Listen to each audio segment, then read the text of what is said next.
Okay, let's start. Now, ito ho yung continuation po natin nung last Sunday po kasi nasira ho yung laptop ko kaya hindi ko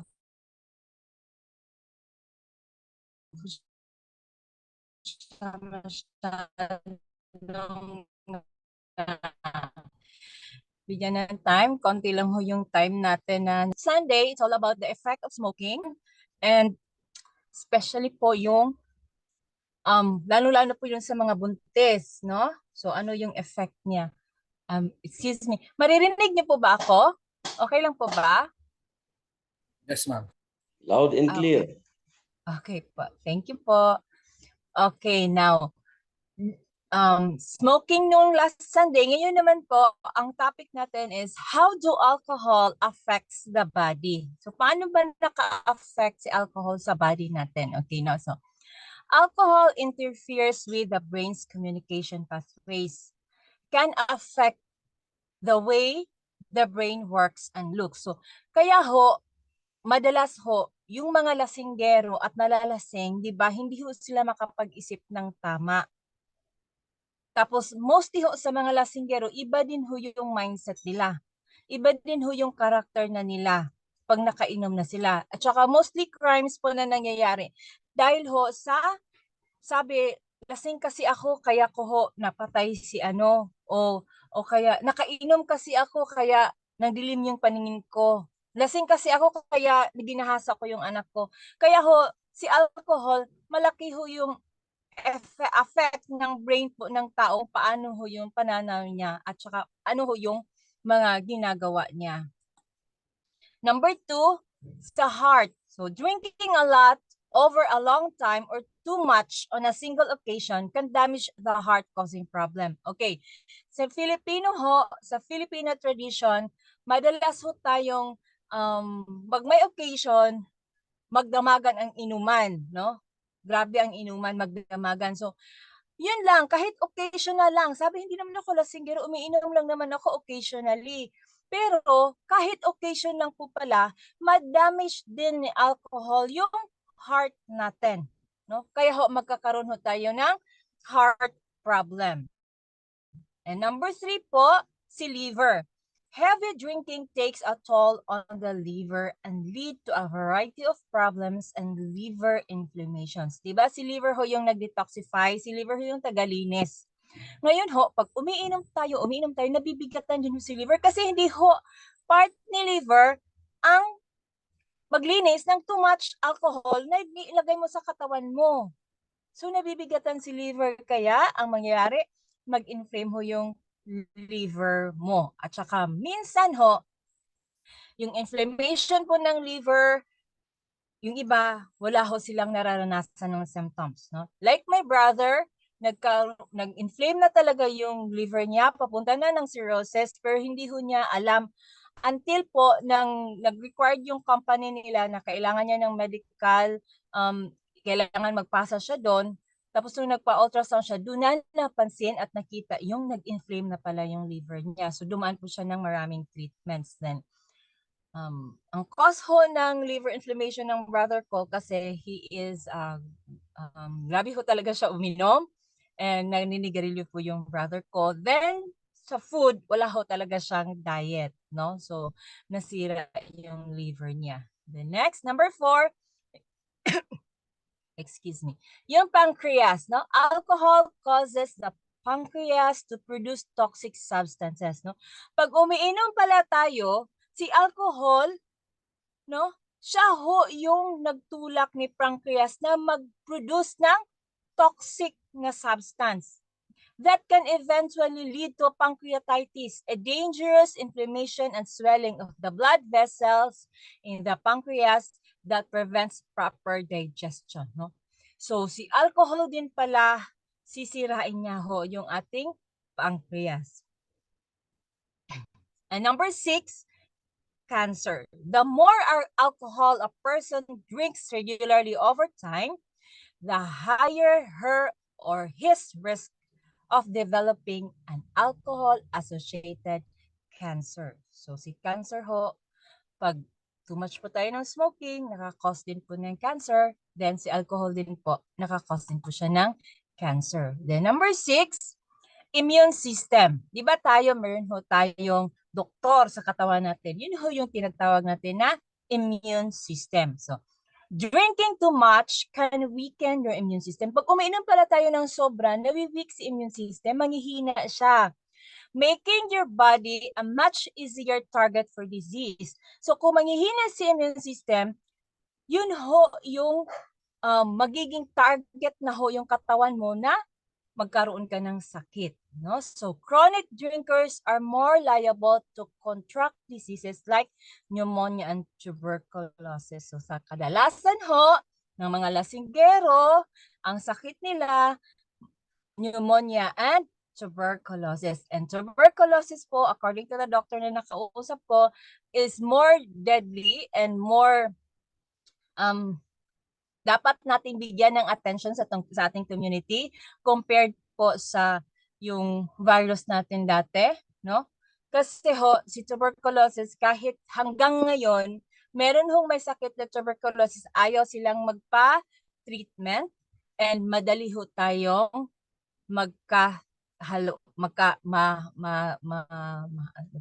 magkasakit tayo or ano ba yun sa Tagalog, yung matakdan, no?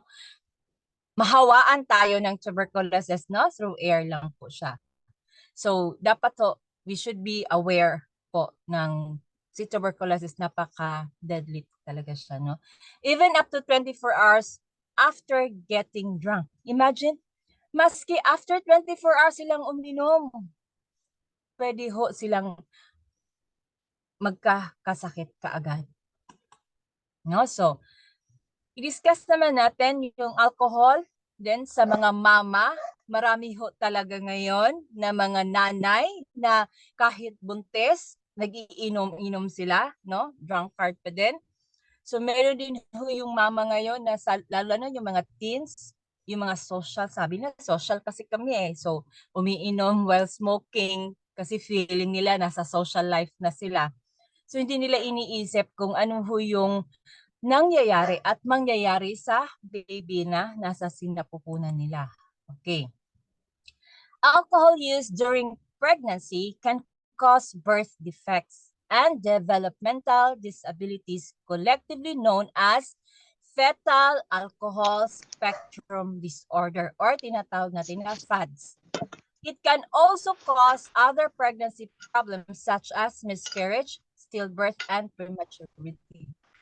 So makakause ho yun ng pregnancy problems. Makunan siya or stillbirth, nasa loob pa ho yung baby na matay na or isilang si baby na hindi ho sa exact date, premature po. Okay. There is no guaranteed safe level of alcohol use.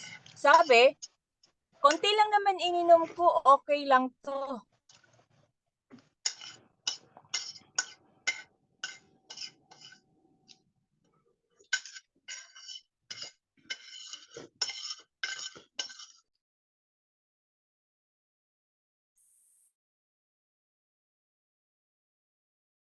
Sorry po. Okay, no? Alam natin na buntis tayo, alam natin na meron hong baby sa sinapupunan natin or gusto ho natin na mabuntis, kailangan hong iwasan natin ang mga alcohol, no? Including po doon yung red and white wine. Sabi ng iba, wine lang naman to eh, no? So, good for the heart. Pero hindi pala, kailangan nating iwasan yun. Even the beer, no? And liquor. So, any ho na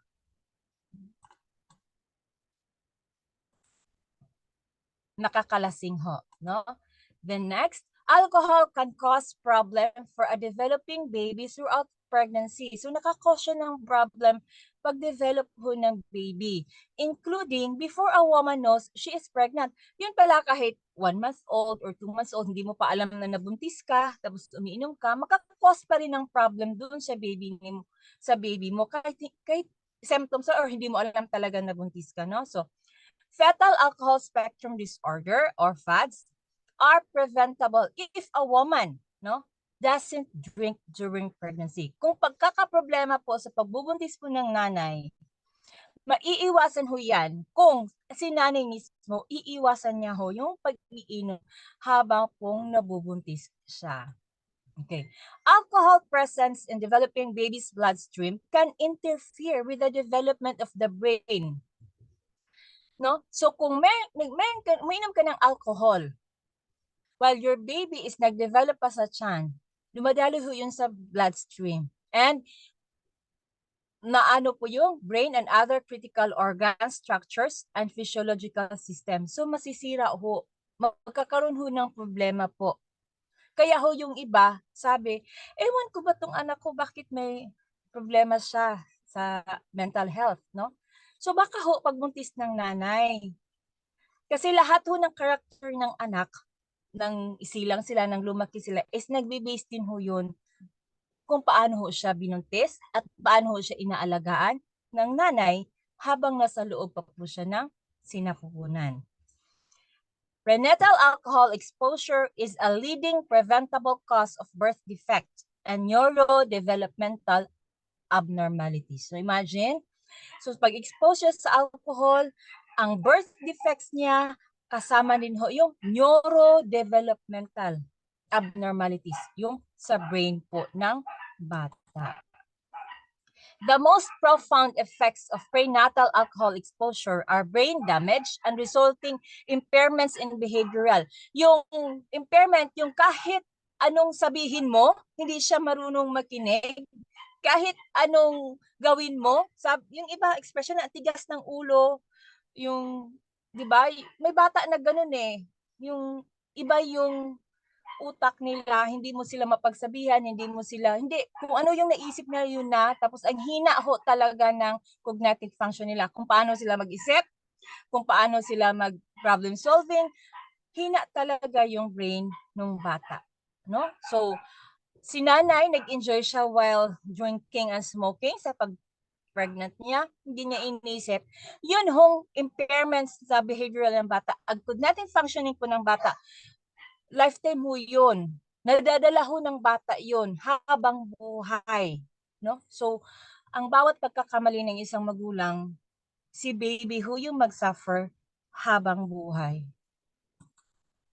Then next, ang pag-uusapan natin, yung tinatawag na this 1,000-year-old poison. So, ano ba yung mga 1,000-year-old poison na yan? Okay, so, pag-usapan natin si caffeine. Caffeine is a stimulant that has been utilized globally for centuries and its ability to improve mental alertness. Okay, no? So, common ho na madalas ho na ginagawa natin every morning, paggising natin, uminom tayo ng coffee, di ba? Kasi yung iba sabi, pag hindi daw sila makakainom ng coffee, mahapdi yun daw yung tiyan niya or madali kang magutom. No? So, si caffeine kasi, tapos kung meron kang ginagawa, iinom ka ng coffee, hindi ho kayo antukin. So ma-alert ho kayo sa gagawin nyo, no? So kaya ho, mostly Filipinos are coffee lovers. So bihira lang siguro talaga yung hindi umiinom ng coffee, no? So mostly ho talaga kahit coffee break, no? Sa work, mag-break tayo, may coffee break, madali ho talaga natin yung ginagawa. So, what is caffeine? No, yung caffeine kasi naandun siya sa coffee. So, caffeine is a bitter substance that occurs naturally in more than 60 plants including. So, yung caffeine pala, nandun siya sa 60 plants, no? Tingnan natin kung iilan yung 60 plants dito na malaman natin kung alin dito ang may caffeine. Okay, number 1, the coffee beans, no? Number 2, the tea leaves, no? So, masarap talaga uminom ng tea, yung green tea o kahit anong tea, no?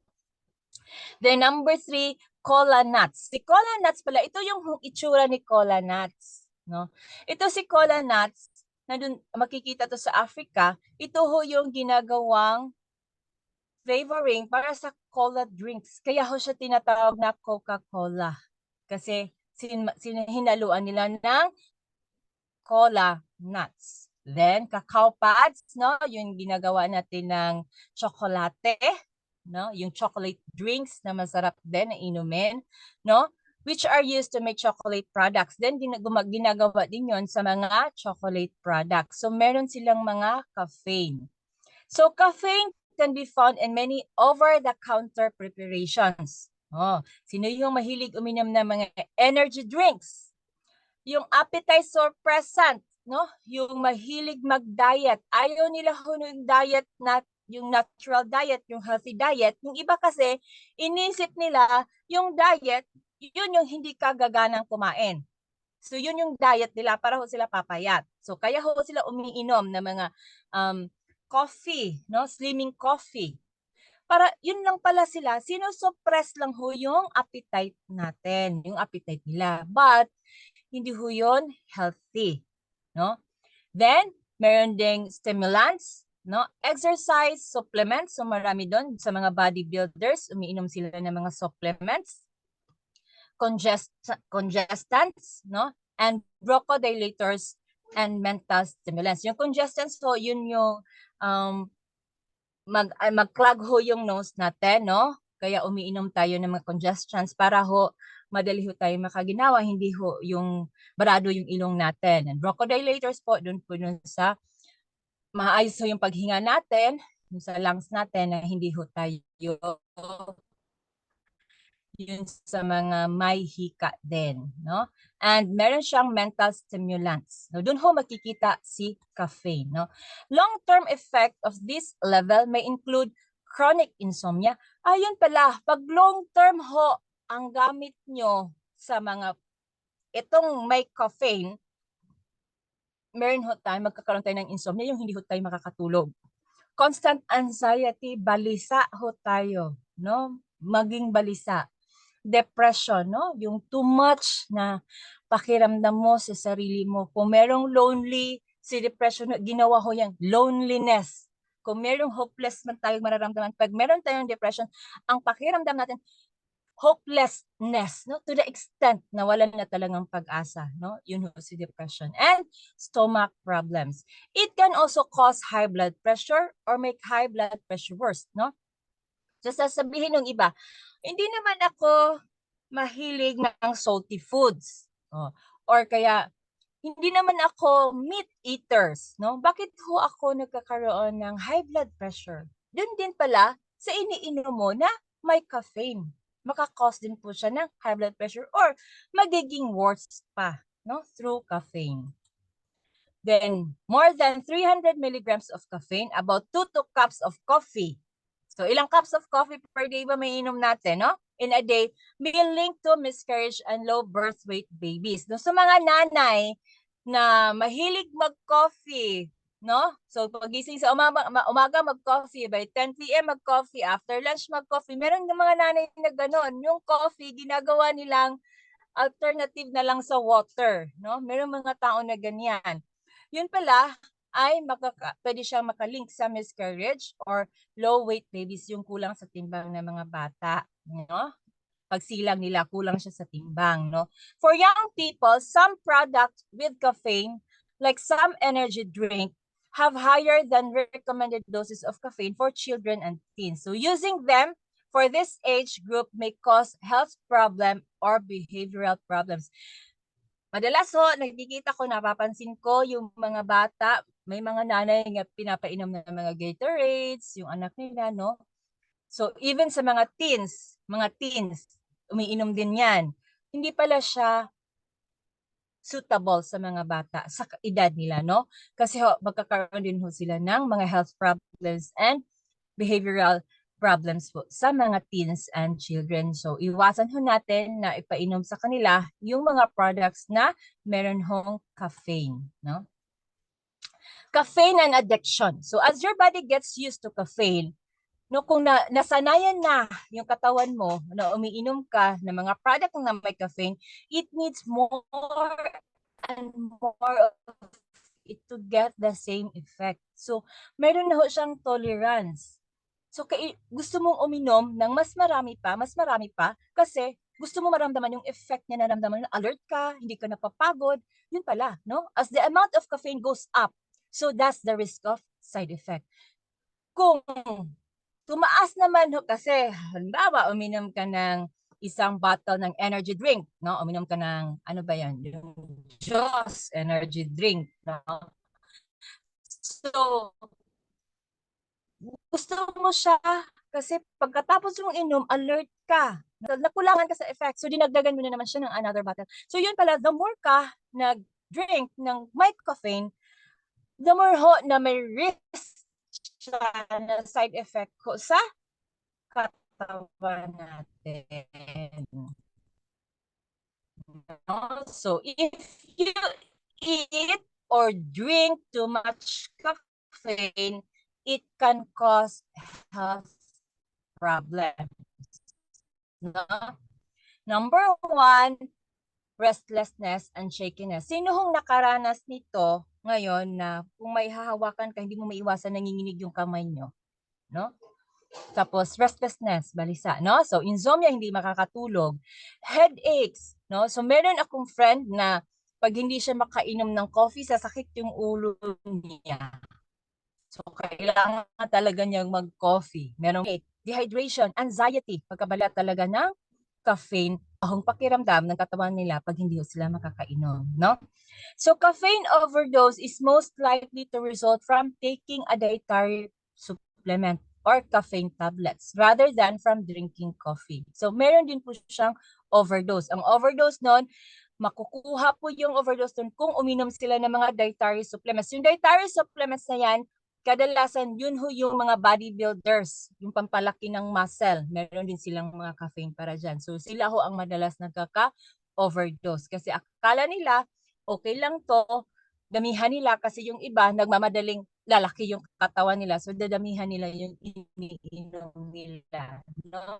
Without proper prescription.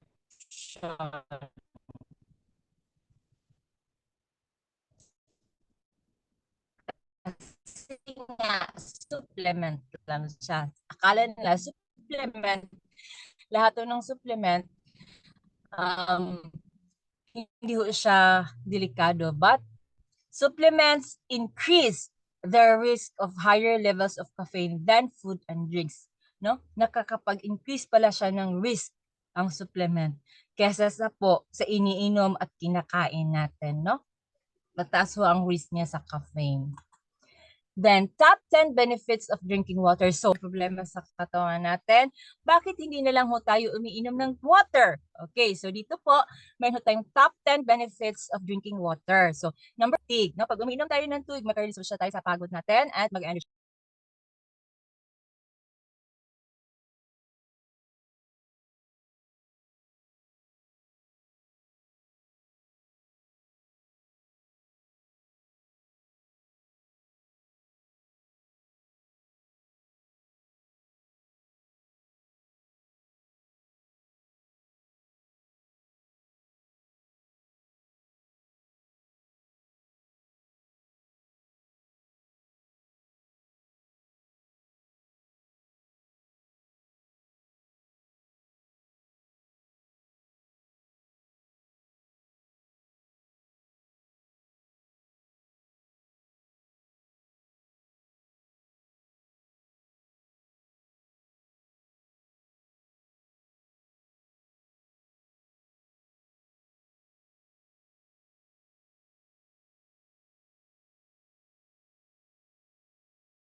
Hello po? Hello? Yes, ma'am. Yes, Diyan ma'am. po kayo? Ala, sorry po, nawala kasi yung internet ko po. Sir Nard, saan na po ba yung topic ko? Kung saan po ako nahinto?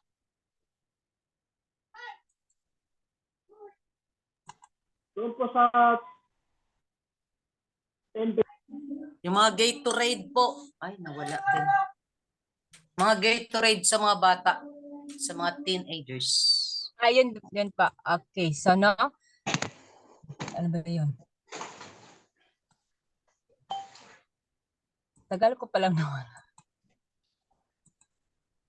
Ito pala, no? So, for young people, some products with caffeine, like some energy drinks, have higher than recommended doses of caffeine for children and teens. So, using them for this age group may cause health problem and behavioral problems po. So, dapat ho, iwasan ho natin, then i-advise ho natin yung mga teens natin na these drinks po ay hindi ho nasusut or nababagay po sa kanila, no? Kasi kung umiinom po sila nito, magkakaroon ho sila ng health problems and behavioral problems po. Mag-iba ho ang ugali ng mga anak natin. So, caffeine and addiction. No? As your body gets used to caffeine, it needs more and more of it to get the same effect. So, kung ang katawan natin ay nasanay na ho tayo nang umiinom tayo ng mga products na may caffeine, or kumakain tayo ng mga products na may caffeine, yung katawan natin ay gusto niya ng mas marami pa or dagdagan mo pa kasi gusto mong maranasan kung ano yung effect.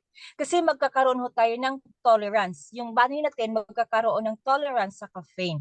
So the more amount na ang kailangan natin. And kung mas higher amount of caffeine goes up, so mas malaki ho yung risk and side effects ho sa katawan ho natin. Okay, now, if you eat or drink too much caffeine, it can cause health problems. Kung umiinom tayo or kumakain tayo ng too much ho ng caffeine, ito ho yung mangyayari. Number one, restlessness and shakiness ho, nung manginginig ho yung mga kamay natin. Meron ho kayo napansin yan, no? Na manginginig, hindi niya sinasadya pero nanginginig siya, no?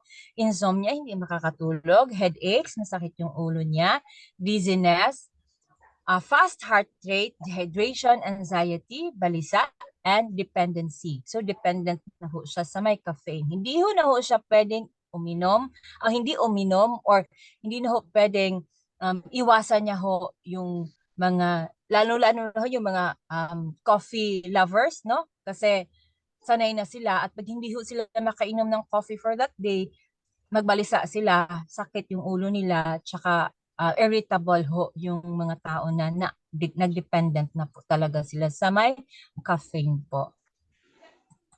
So, caffeine overdose is most likely to result from taking a dietary supplement or caffeine tablet. So, yung overdose, may overdose siya ang caffeine. Pero, nandun siya sa mga dietary supplements, no? Most dietary supplements na mayroong caffeine, lalo-lalo ho, yung ginagamit po sa mga bodybuilders, yung pampalaki ng mga muscles nila, no? At saka, energy drinks, no?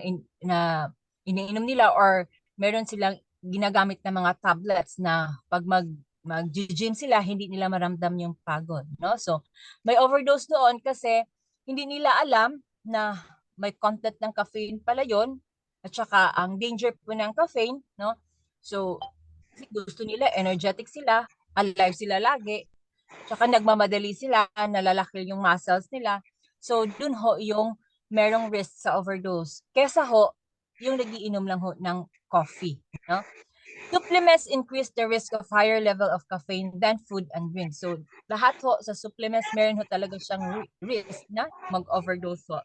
At saka magkaroon ng higher levels of caffeine kaysa ho sa kinakain at saka iniinom natin na may caffeine. Okay, so, para ho, healthy ho yung katawan natin, so, dito na lang ho tayo sa water, no? Instead, iinom tayo ng mga drinks, energy drinks, o ano man yung gusto natin para magiging alive tayo, cola, Coca-Cola, uminom tayo niyan, dito na lang ho tayo sa water, no? Kasi ho, number one, si water, i-increase niya po yung energy and relieves fatigue, no? So ma-increase yung energy natin at i-relieve ho yung tinatanggal ho yung pagod, no? Promotes weight loss kasi ho zero calories si water, no? Unlike ho sa mga drinks na yan, marami din po yang mga sugar content, no? So magka-promotes pa siya sa weight loss. Number 3, i-flush din niya yung toxins natin. Si water, i-flush out niya yung mga toxins natin, no? Tapos, improve skin complexion. Gaganda ho yung kutis natin. Kasi ho, pag marami ho tayong iniinom ng tubig, hindi ho tayo dehydrated, mapapansin ho natin, ang ganda ho ng texture ng skin. Pag lesser lang ho yung water iniinom mo, kasi lagi kang umiinom ng drink na yan, magaspang ho yung skin. Pansinin niyo po, pag drinks lang po, yung mga ganyan ang iniinom nyo, hindi kayo ng water, iba ho yung texture ng skin, no? Then maintains regularity, boost din niya yung immune system natin, acts as natural headache remedy. Okay. Pag sasakit ho yung ulo natin, pag meron ho kayong mararamdaman ng mga headaches, no? Drink water po. Kasi ho, minsan, sa headache ho is dehydrated lang po tayo, no? So before tayo umiinom ng mga gamot, no? Ng mga analgesics or mga pain reliever, try to drink a glass of water kasi ho, minsan sa headache, dahil lang po na-dehydrate tayo. Hindi po siya sakit na talagang kailangan inom tayo ng gamot. Then, prevents cramp and sprains, no? Prevent yung mga cramps natin, muscle cramps and sprains. Kasi ho, pag marami yung water, so syempre, our body was made of water, our muscle, meron ho tayong percentage, 80% of our body is water, no? So need ho sa mga masses natin ng water. So hindi ho tayo magkakaroon ng cramps and sprains kasi ho, andun ho si water, hindi ho matutuyo yung mga muscles natin at maayos din ho ang pagtatrabaho ng mga cells natin pag hindi ho tayo dehydrated, no? Puts you in a good mood. Gaganda din po pala yung mood natin pag water lang ang iniinom natin, no? Number 10, helps save money. Okay, kasi ho, si water, kung dyan sa city, binibili, magkano ng si water is mas cheaper kaysa sa mga bottled drinks na mga iniinom natin na may caffeine. At dito sa amin, hindi ho binibili yung water kasi dun lang kami kumukuha sa mga spring na meron. Dun kami kumukuha ng water na iniinom namin. No? So, yun ho yung benefits pag water na lang ang iinumin natin, hindi na yung ibang mga drinks. No? Caffeine overdose is most likely to result from taking a dietary supplements. Okay, bumalik pala. Okay. Here, okay, so before I will end this, so pag-uusapan natin yung caution list. So, kailangan malaman natin, alamin natin yung katawan natin kasi tayo mismo ang kumilala sa kanya. So, this caution list po, gusto kong i-share sa inyo para at least kayo mismo malaman nyo kung ano na ho yung estado ng katawan natin. Okay. Number 1 is letter C. Change in bowel and bladder habits. No? So, ano to? So, di ba meron tayong regular na magdudumi tayo? No? Yung tumatai tayo regularly, yung iba every morning, paggising nila, magbawas talaga sila every morning, no? So, iba din yung alternating diarrhea and constipation. So, halimbawa, ngayon, dumi ka ng nag-diarrhea ka, kinabukasan nag-constipate ka, then after 1 week, hindi ka na naman nakakadumi. Then, ganun na din, no? Pag makadumi ka, first constipated, kinabukasan nag-diarrhea ka, so hindi mo siya matansya, no? So, pag meron ho kayong nararamdaman na ganyan, posibleng meron ho kayong bukol sa large intestine or sa rectal area. No? Ito din, no? Sa men, sa bladder habits tayo. Sa men, ihi kayo ng ihi, no? Every night, hindi kayo makakatulog ng maayos kasi 5 times kayong bumangon para umihi sa gabi, no? So, kailangan nyo hong magpunta ng doktor, ipa-check nyo ho yung prostate nyo, baka ho namamaga na ho yung prostate nyo. Or meron na ho kayong prostate cancer. Ganun din po sa mga babae. Pag lagi ho kayong naiihi, hindi restless ho kayo sa gabi kasi ihi kayo ng ihi, hindi naman ho talaga yan normal na lagi ho kayong bumabangon para umihi. Pwede din ho kayong magkakaroon ng uterus cancer. No? So ang cases din po sa pag-ihi ng ihi natin, baka din po uminom kayo ng maraming tubig bago kayo natulog. Meron din pong ganyan, exceptional yan. Pero kung regular naman yung inom nyo ng konti lang kayong water bago kayo natulog, na ininom nyo, tapos yun yung nararamdaman nyo, so better po punta tayo sa doctor. Okay. Letter A. A sore that does not heal. Okay. Now, tayo hong mga babae, dapat ho, titingnan natin yung mga from kilikili to breast. Tingnan natin kung meron ho tayo mga bukol, no? So, mostly ho sa mga babae, meron hong breast cancer, di ba? Nung umpisa ho niyan, before ho siya nagiging cancer, si babae, may napapansin siyang sa suso niya na parang bukol na holen kalaki. No? So, nung nagpa-check up siya ng doktor, sabi ng doktor, hindi ho siya cancerous. No? So, you don't have to worry. Ang ginawa naman ng babae, kasi hindi siya cancerous, hindi naman niya binigyan ng pansin. So, hinayaan lang niya yun. After several years, lumaki na ho yung bukol. Parang holen, nagiging parang laki na ng lanzones. So malaki na. At saka yung kulay sa balat, no? Berde-berde or may pagka-violet na yung color ng skin. Then, pag yun na ho yung nangyari sa suso, then ang sunod niyan, pag nag-violet na siya, nag-berde na siya, puputok ho yung bukol sa suso. Now, pag puputok na ho yung bukol sa suso ng babae, hindi na ho siya gagaling. Kahit anong ointments pa ilagay mo, kahit ano pang iano mo doon, wala hong makakapagpagaling nun. Yun ho yung tinatawag na lesions that does not heal. No? Ang lesion na yan is mas malalim pa siya kesa sa tinatawag natin ng ordinary na mga skin problem. Kaya ho, kailangan kapain natin ho yung breast natin, isama na natin yung sa kilikili natin ho. Kasi yung breast ho ng babae or breast din ho ng lalaki, meron yung lalaki na may bukol din sa breast nila, pero bihira lang ho yun, talagang nangyari, no?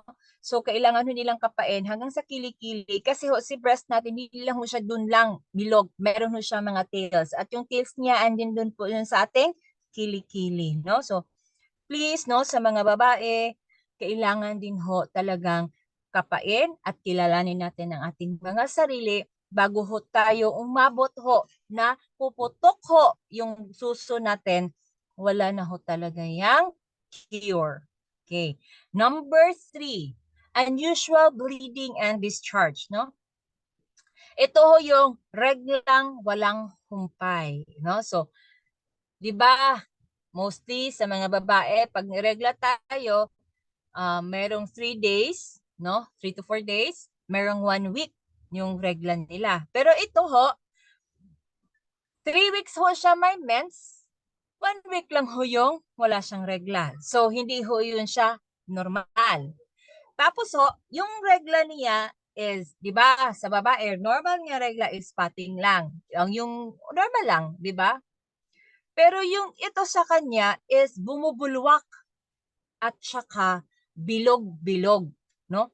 So, kusog, malakas ho yung regla niya at saka meron hong namumuo, no? Namumuo na mga bilog-bilog na dugo, no? O kaya yung iba dun sa puwet niya lumabas sa babae, yung iba sa puwet, yung iba sa ilong at saka yung iba sa bibig, no? Ibig sabihin ho, pag meron ho tayong bleeding na unusual ho na discharge, baka ho merong bumuka or pumutok na blood vessel.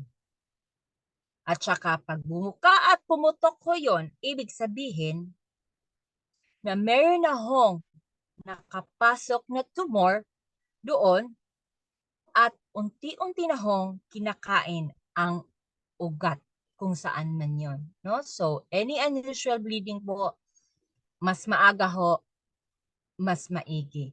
Okay? Na magpa-check up ng doktor. Okay, number 2. Number 4. Thickening or lump in any part of the body. So, merong namamaga or meron kayong nakapang lump or bukol sa katawan nyo. Okay, no? So, pagkapa nyo, yung balat ho, ang texture ho ng balat nung namaga or nakapa nyo na parang bukol ay parang pomelo. Alam niyo ho ba yung ano ng pomelo? Balat ng pomelo? Nung buongon sa Bisaya, no? Di ba makapal siya tapos magaspang ang balat ng pomelo? Ganun ho yung texture niya, no? At saka, paggabi, try mo siyang i-flashlight, ilawan niyo ho, namamaga ho yung pores niya, no? Nanlaki yung pores niya. Ibig sabihin ho, na yung skin mismo na naandon, kung may namaga doon, na lump nandun, ay na-infect na ho.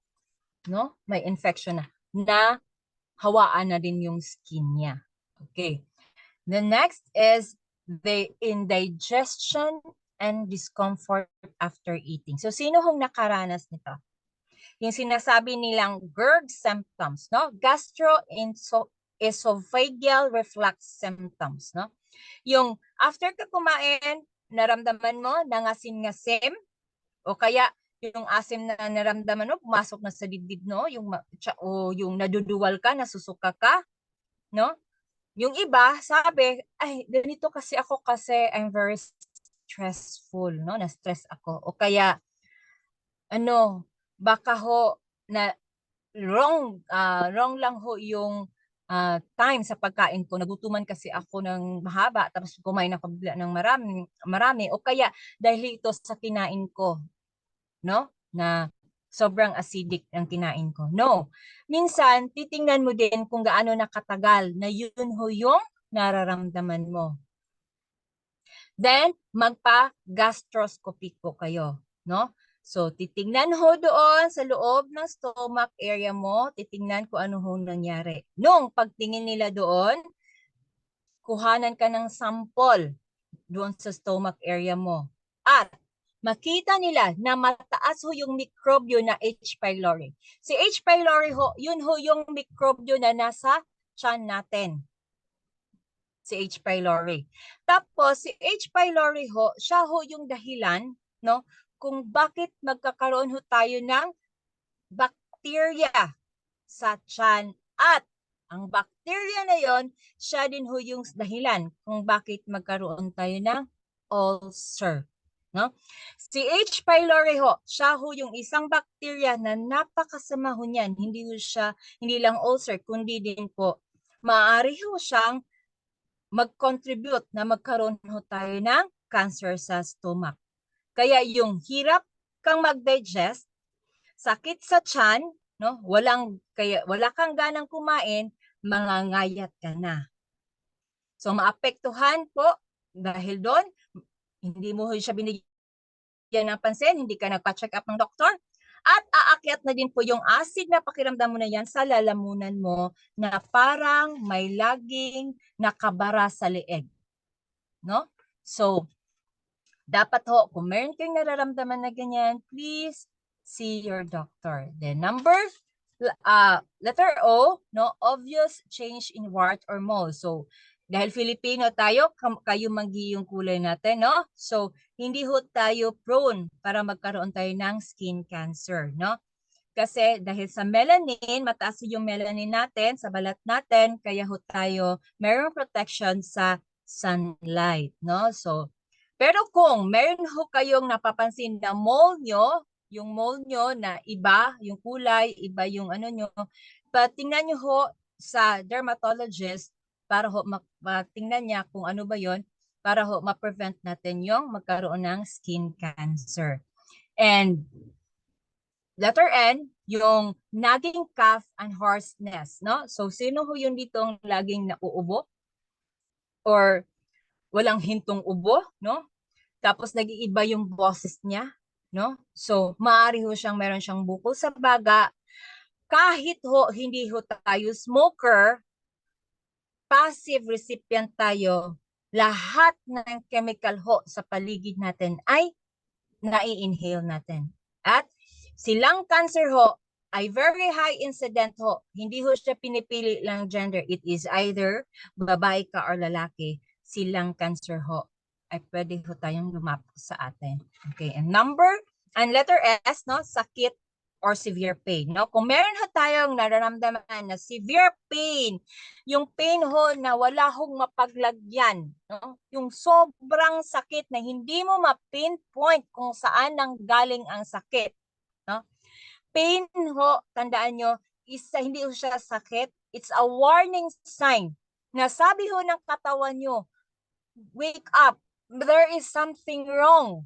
No? Pag meron hong pain, sabihin nyo, symptoms yun, na warning na yun ng katawan natin na kailangan ho natin na magpa-check up sa doktor. Kasi ho, maraming tumutubo na bukol or tumor in our body na wala ho tayong pakiramdam. At the moment, makaramdam ka ng kirot, makaramdam ka na ng sakit, yun pala, grabe na ho yung bukol mo. Grabe na ho yung sakit nyo. And sa time na yon, mag-rate ka na lang ng kung by 1 to 10, ando na sa 8 to 10 level na ho yung status mo. So, kaya maraming cancer patient ho na naka-morphine na kaagad. Kasi ho, late na ho nilang nalalaman na meron ho silang sakit na cancer. And that's all for today po. Thank you. And meron ho ba kayong mga tanong?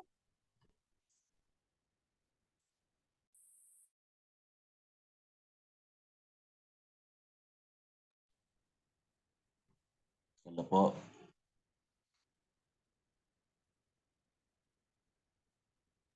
So, kung wala po kayong tanong po, ibigay ko na po yung time ni Ma'am Rama kasi na-consume ko po yung 10 minutes niya po. 20 Ano, ma'am? minutes na po.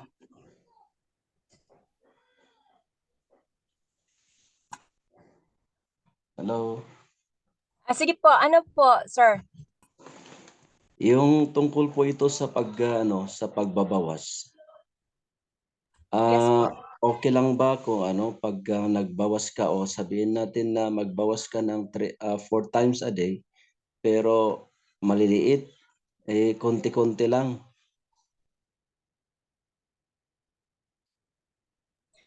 Yes po, yung pagbabawas kasi ng ilang beses po sa ilang araw, maganda ho yung metabolism niyo po niyan, sir, kasi ho, magbavari ho siya kung kailan ka kumain. No? Kung 3 times a day ka kumain, mas maganda ho yung metabolism mo na 3 times a day ka din nagbawas. Kasi, Pero, ibig sabihin, yung katawan nyo ho, tinanggal ho yung nilagay mo nung that moment, may nilagay ka, kumain ka, tapos nilabas mo yung kahapon pa na nilagay mo sa tiyan mo. So, it's a good sign of metabolism po. pero hindi naman siya konti-konti lang. Constipated po ba kayo, sir? Ano pong shape niya? Parang marble po? Hindi naman. Basa lang siya konti, pero konti-konti lang. Ano pong kinain niyo, sir? Yung normal na pagkain, yung mga gulay, ganun. Kasi sir, yung sa pagdumi natin, depende din kasi sa pagkinain mo. Kung konti lang ho yung kinain mo, konti din po yung lalabas. Di ba, ganun. Pero kung marami ho yung kinain nyo a day before, marami ho yung ilalabas natin. No? So, if ever ganun ho na marami ho kayong kinain, tapos konti lang binawas nyo, pwede ho kayong magkakaroon ng gain weight. So, ang need nyo na lang po, sir, is much better kumain ho kayo ng high in fiber foods, no? And veggies. Tsaka iwasan nyo po muna si meat, kasi ho, si meat din kasi siya din yung makapagpahirap po sa pagbawas natin. So, ibig sabihin yung ganun pala, nagdadagdag ng ng timbang. Kung ano siya sir, kung halimbawa marami ho kayong kinain, tapos yung Tapos pagbawas konti. is konti lang. So Wala it yan. can cause po na magka-gain weight po si tao. Kasi hindi ho siya balance. So dapat kasi kung gaano karami yung kinain mo, ganun din ho karami ang ilabas niyo po sa Kaya good pala, metabolism. bumibigat ako ah. Ano na lang po sir, try to ko ano lang po, yung high fiber po, baka din ho kailangan din para po malabas ho yung lahat ng ano nyo po. Pero so far wala namang problema doon kasi hindi naman siya buo-buo na tae, pero ano naman siya, hindi naman matigas, normal lang. Okay po. Wala pong problema sir, baka need mo lang po ng high in fiber po para maganda ho yung paglabas niya. Okay. Sige no. Okay po. Thank you po. Wala na po bang question? Kasi po late na po tayo, nakamit natin yung time ni Ma'am Ramak. So, si Ma'am Ramak na po. Kayo na po ma'am. Thank you so much po. Thank you po sa time niyo and God bless po.